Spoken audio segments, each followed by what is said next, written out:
नमस्कार दोस्तों, नमो भारत न्यूज़ में आपका स्वागत है। दोस्तों, जैसा कि आप जानते ही हैं कि हमारे पड़ोसी देश पाकिस्तान और चीन आए दिन कुछ ना कुछ ऐसा कारनामा करते ही रहते हैं जिसकी वजह से बॉर्डर पर हमले या किसी न किसी नई साजिश की कोई ना कोई खबर हम तक आती ही रहती है।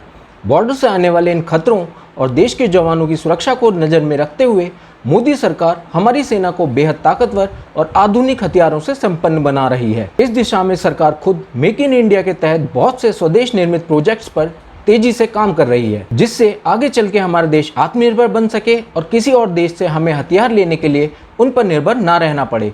भारत इस वर्ष आज़ादी की 75वीं वर्षगांठ आज़ादी का अमृत महोत्सव मना रहा है, जिसके चलते कल भारतीय नौसेना ने देश को पहला स्वदेश निर्मित विमान वाहक पोत INS विक्रांत सौंप दिया था। INS विक्रांत भारत में बनने वाला अब तक का सबसे बड़ा युद्ध पोत है। तो वहीं अब भारत अपनी सुरक्षा प्रणाली को और मजबूत करने के लिए एक और बड़ा हथियार अपने सुरक्षा बेड़े में शामिल करने जा रहा है, जिसके बाद से पाकिस्तान, चीन और वर्ल्ड मीडिया में यह खबर सुर्खियों का कारण बन गई है।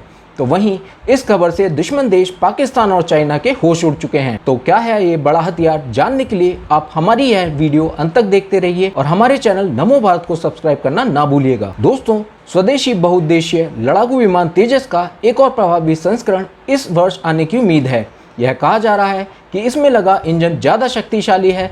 इस संस्करण की आयुध क्षमता भी अधिक है। इस विमान में अगली पीढ़ी की इलेक्ट्रॉनिक युद्ध प्रणाली और कई श्रेष्ठ वैमानिकी प्रणालियां होंगी। इस लड़ाकू विमान के तेज रफ्तार संबंधी परीक्षण वर्ष 2023 में शुरू होंगे। आइए जानते हैं कि हाल में तेजस क्यों चर्चा में आया, यह दुनिया के कई मुल्कों का पसंदीदा विमान क्यों बना है। इसके साथ यह भी जानेंगे कि तेजस मार्क 2 की क्या खासियत है। हाल में भारतीय वायुसेना में शामिल भारत का स्वदेशी जेट विमान तेजस सुर्खियों में रहा है। तेजस का मुकाबला चीन, रूस और दक्षिण कोरिया के विकसित विमानों से किया जा रहा है। हिंदुस्तान एरोनॉटिक्स लिमिटेड AHL के अध्यक्ष एवं प्रबंध निदेशक R माधवन ने गत वर्ष कहा था कि अगस्त सितंबर तक यह विमान तैयार हो जाएगा। उन्होंने कहा था कि तेजस मार्क 2 को लेकर संरचनागत व अन्य काम काफी अच्छे से चल रहे हैं। उन्होंने बताया था कि तेजस मार्क 2 के 2022 के अगस्त सितंबर तक सामने आने की संभावना है, जिसके बाद पहली उड़ान में कुछ वक्त लगेगा। विमान का पहला तेज रफ्तार संबंधी परीक्षण 2023 में शुरू होगा और हमें 2025 के आसपास तक उत्पादन शुरू हो जाने की उम्मीद है। तेजस मार्क 1 की तुलना में इस उन्नत संस्करण में बड़ा ढांचा, लंबी दूरी तय करने की क्षमता के साथ ही बेहतर रखरखाव होगा। यह ज्यादा आयुध सामग्री ले जाने में सक्षम होने के साथ ही अधिक मजबूत इंजन क्षमता और श्रेष्ठ युद्ध प्रणालियों से लैस होगा। उड़ान दूरी और आयुध ले जाने की क्षमता बढ़ाने के साथ ही नया संस्करण तेजस मार्क 1 से अधिक शक्तिशाली होगा। भारतीय वायुसेना 48,000 करोड़ रुपए के सौदे के तहत AHL से 73 तेजस मार्क 1A विमान खरीद रही है। सरकार ने 13 जनवरी को इस सौदे को मंजूरी दी थी। भारत काफी अंदर तक घुसकर मार करने वाले मध्यम भार के लड़ाकू विमान की 5वीं पीढ़ी पर काम कर रहा है।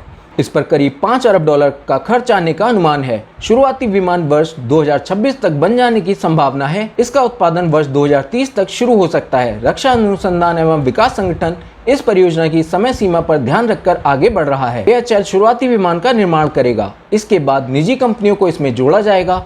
उन्नत बहुउद्देशीय लड़ाकू विमान परियोजना की अगली पीढ़ी एक विशेष प्रयोजन इकाई के कार्य ढांचे में परियोजना का क्रियान्वयन करना और उसमें निजी क्षेत्र की कंपनियों को भी शामिल करने का लक्ष्य है। वीडियो को लाइक, सब्सक्राइब और शेयर करना ना भूलें। अपने विचारों को कमेंट बॉक्स में लिखकर हम तक जरूर पहुंचाइए।